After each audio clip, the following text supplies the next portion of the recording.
Tēnā koutou katoa, ko Nicki Green toko ingoa.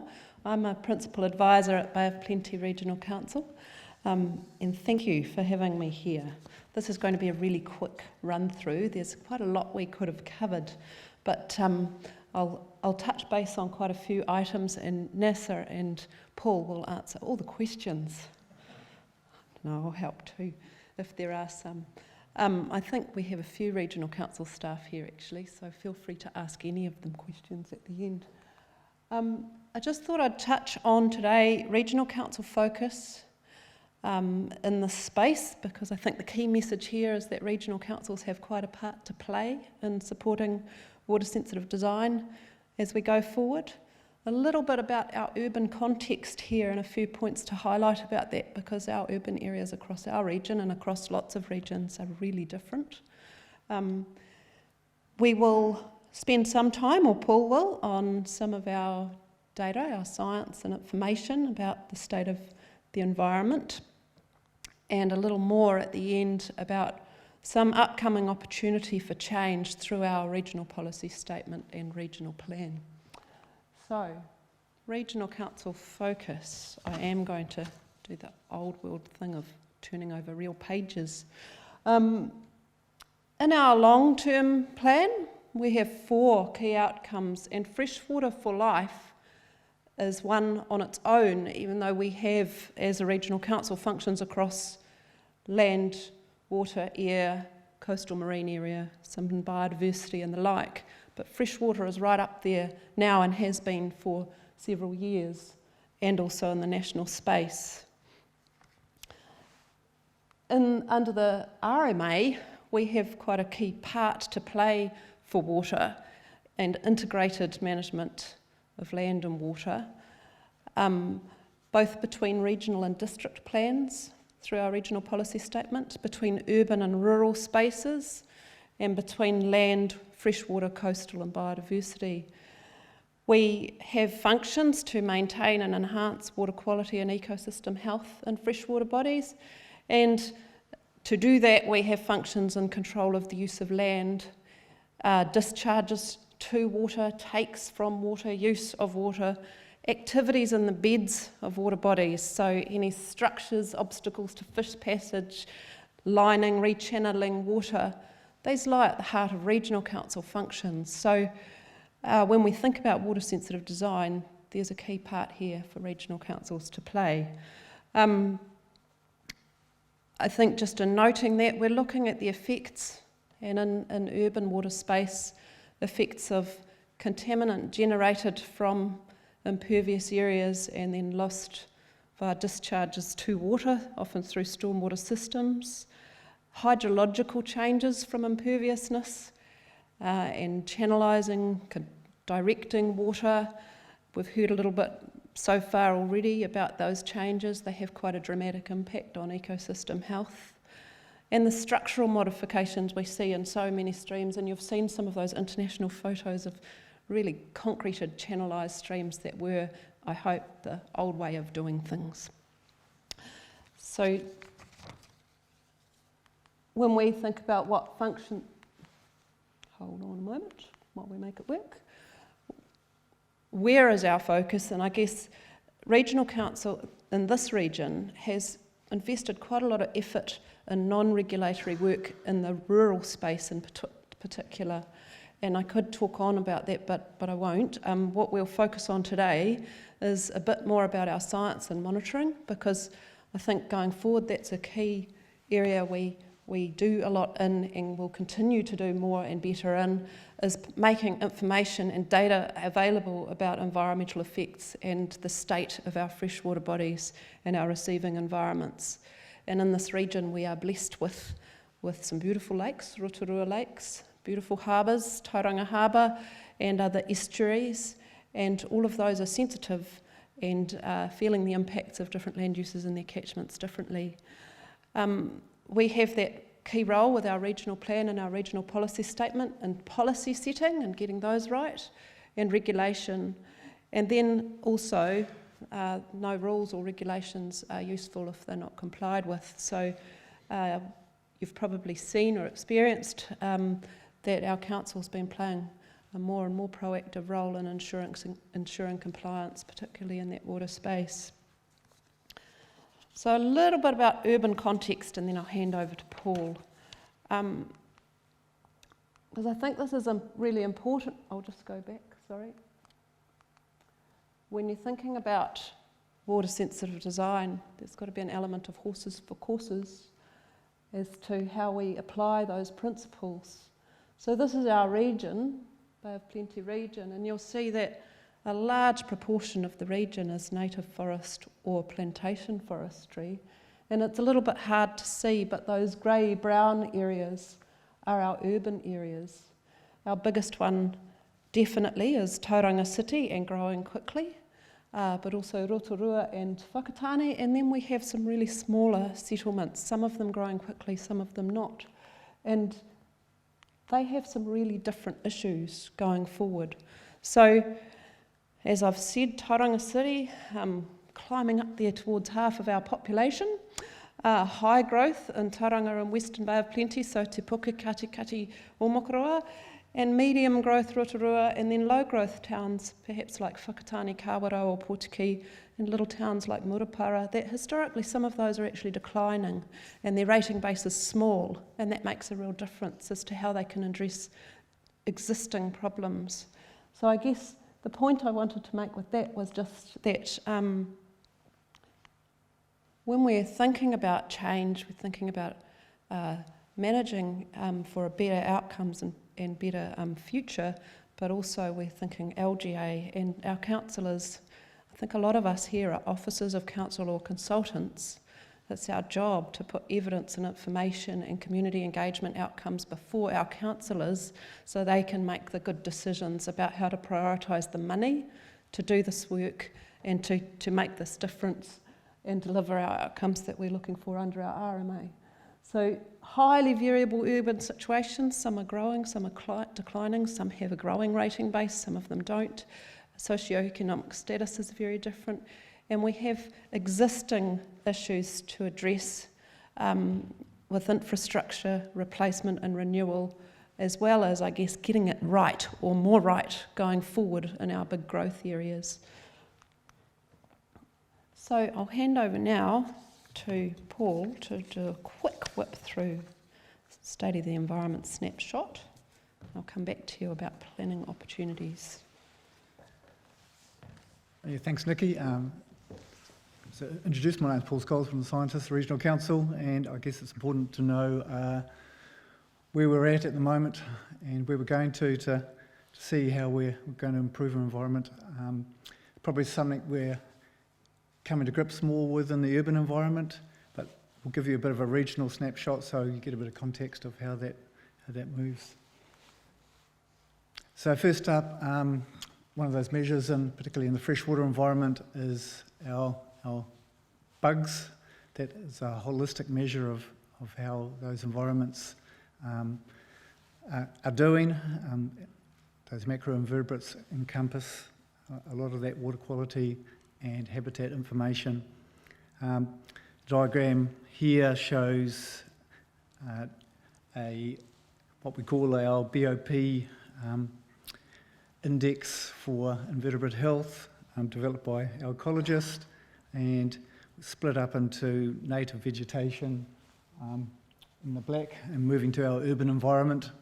The higher the score rating, the better the health of the waterway. And we've also split into different geological sectors here, from volcanics in the green and the brown triangles, and also blue circles represent our grey-wacky hard rock country to the east. But I guess the message here is our urban environment waterways are doing fairly poorly. They're degraded and don't have a lot of those sort of sensitive species that we'd like to see in those environments. So I guess the question is, what can we do to improve that habitat? And so some of the work our ecologist has been trying to tease out of this information is looking at a bit of a statistical analysis on all the attributes that go up to make It's probably quite hard to read up there, but it's looked at over 20 attributes from habitat indexes to distance from sea, to ground cover, to shading coefficients, and just generally looking to see what's really influencing those environments. And we can see that urban environment is a real negative driver of that index of health.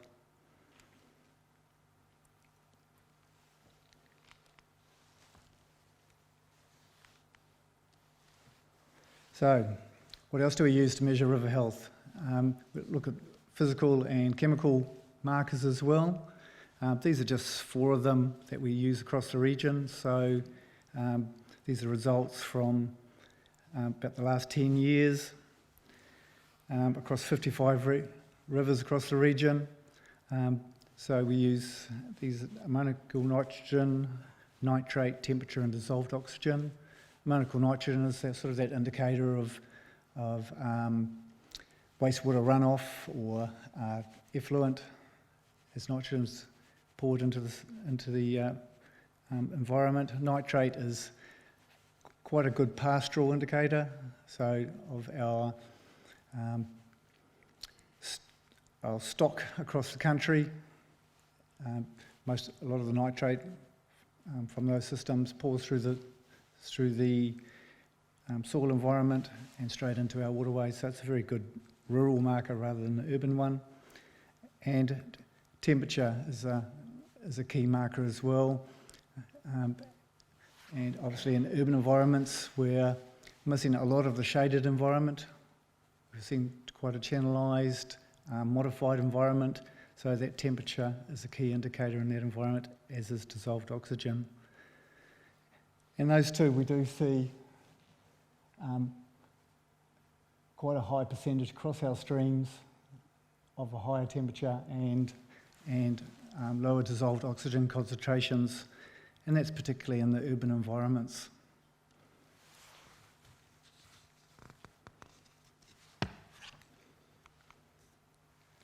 So some of the trends, of course, we measure a whole range of attributes, but just to show you one water quality attribute here for nitrate nitrogen. These are the trends across the Bay of Plenty, so there's a number of sites that we measure across the environment. The red dots and the orange dots are those trends over the last 10 years that have been showing a declining status. That is, the nitrogen has been increasing in those environments. But you can see that's predominantly in the agricultural environment. The urban environments have not been such a high contextualisation of nitrate in those environments.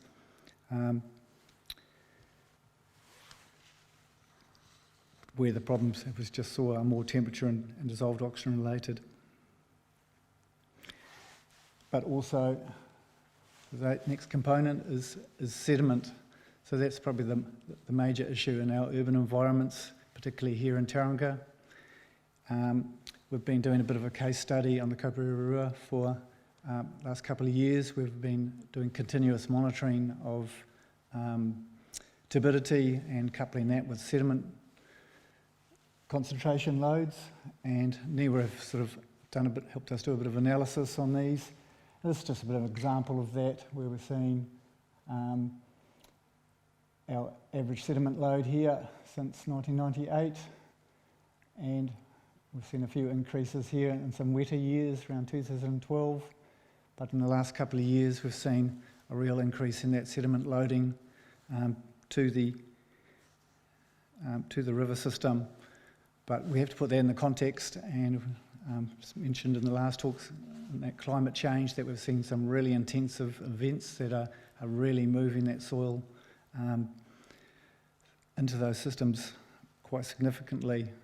And linked to soil movement too, often is Ecoline, that marker of swimming water quality. So we're still doing a lot of further work on this and trying to characterise that, and the land use and bank stability that might be contributing to those. course, where does that sediment end up? It ends up in the harbour environment. We've had quite a strong program going for a number of years, just measuring the mud content as well as other attributes in the sediment of the harbours. Here's just a percent contribution of mud in Tauranga Harbour. The green dots is generally less than 10%, and see in these upper subtidal estuaries we're getting a much higher mud content, and that finer fraction of mud is usually reflective of those collection zones, a lot more wash off, and also a bit more of a sign of a degraded habitat in those environments. Where you get more mud, you'll get more carbon, you'll get more nutrient, and that affects the life around it.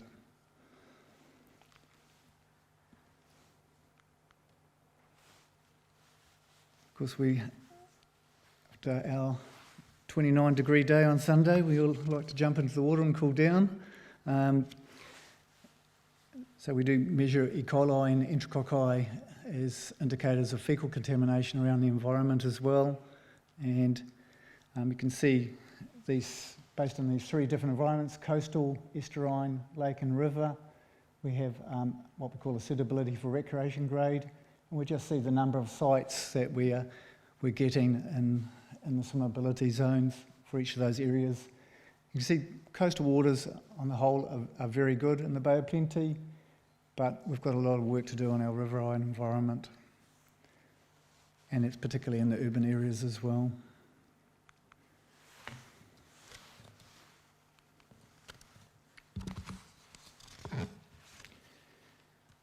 Another indicator we use for our lake environment is called the trophic level index. It measures nitrogen, phosphorus, chlorophyll as a measure of algal growth or productivity and water clarity. And those go up to make a grading again. And this is just a scale of the major 12 Rotorua Te Arawa lakes, from very good to poor. We've got a lake like Okaro. It's very eutrophic, high productivity lake compared to Rotomar and Okataina, a very low productivity, highly valued clear water lakes.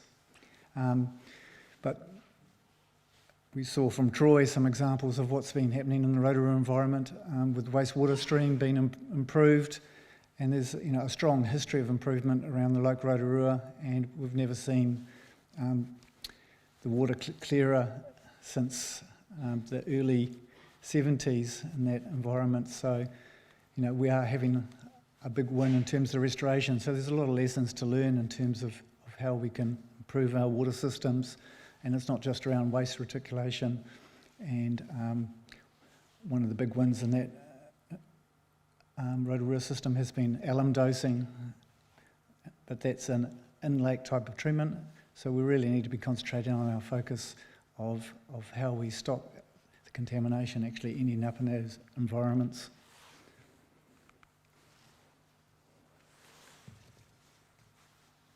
Just back to our sediments in Tauranga, we also do heavy metals surveys in those sediments, and we're quite lucky compared to our Auckland counterparts where we have quite low heavy metal contamination in our environments, below guidelines in most estuaries. So, I mean, that's something to we want to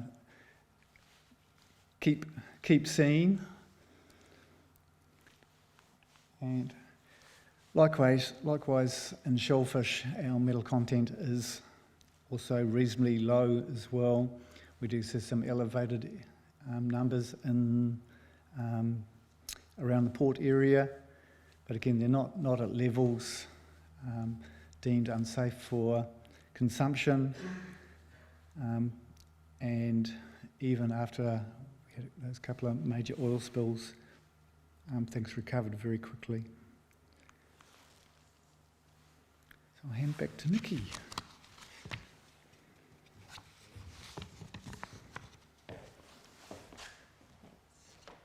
So So just coming to some opportunities, and they're a bit policy-centric. That's kind of the animal I am. I think in looking at our regional policy statement and our regional plans, we've got some parts of a framework that can support water-sensitive design, but we can do better. Plans change approximately every 10 years. It's a slow cycle, but there is opportunity coming up.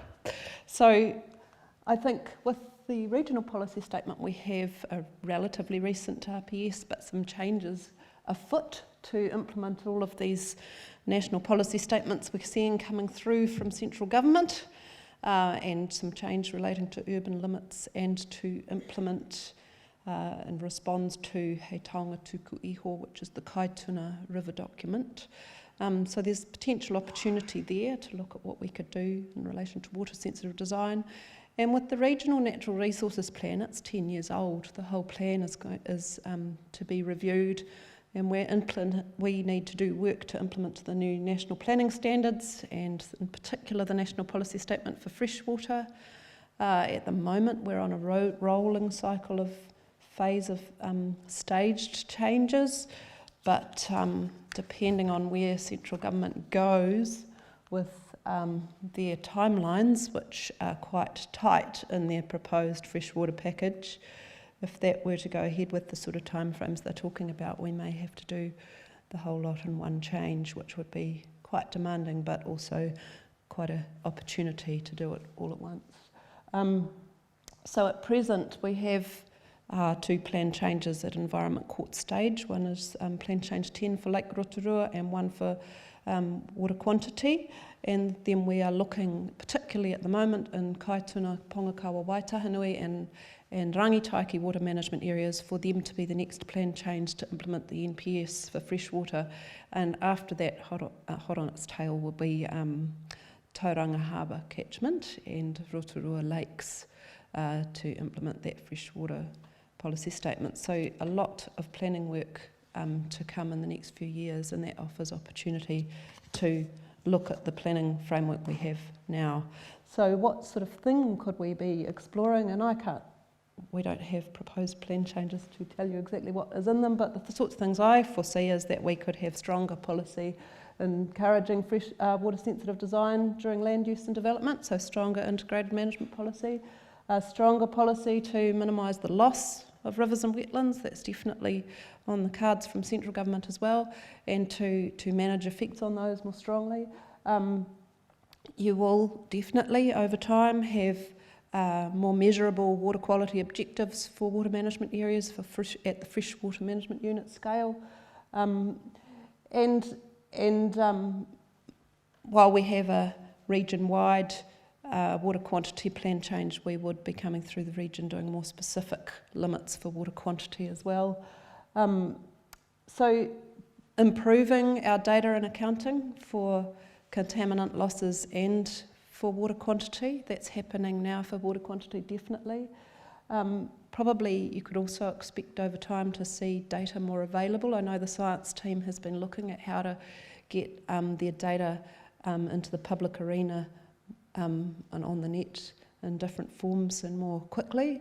And implementing minimum flow restrictions, we haven't been doing that to the extent we need to be, which we will be in the future. And what we haven't explored, and what would be something that's totally about integration with district councils, is what's our role in managing land use in urban environments. I think traditionally that's at the district council level. I think, knowing that there's probably quite a few district council people here, that we've done some really good collaboration in recent times on freshwater planning, and I would hope to see that we continue to do that and develop that. So I think I'll finish there, other than to note, as Troy invited, some stories. Looking back at a photo that I had in those slides of Kopurererua River, I ride past the mouth of that river every day, and about once a week I walk up the river with my dog. And I note that people fish at the mouth. This is one of the rivers that some people would say, oh, it's polluted urban stream. People fish at the mouth, people whitebait further up the river. There's a lot of people cycling and walking up that river now. Thank you for those tracks. And I sometimes stop and I think, gosh, people are whitebaiting here possibly because they always have, and possibly because their families did. And how long have people been fishing in this river? And how many fish did they used to catch? What have we done? What are we doing? What trajectory could we be on here? It's really neat to see people wanting to be right on those riverbanks and enjoying them. So I really love the message you're hearing here, and I'm enjoying going around the estuary every day and past the rivers. I've seen people swimming in the estuary in Tauranga Harbour a lot. Local people on the trail that I ride. I get in when the dog won't go and get the ball herself. And so I think that there's so much opportunity for people that live in the city to be engaging with the harbour and with waterways. So keep on doing what you're doing, folks. Thank you.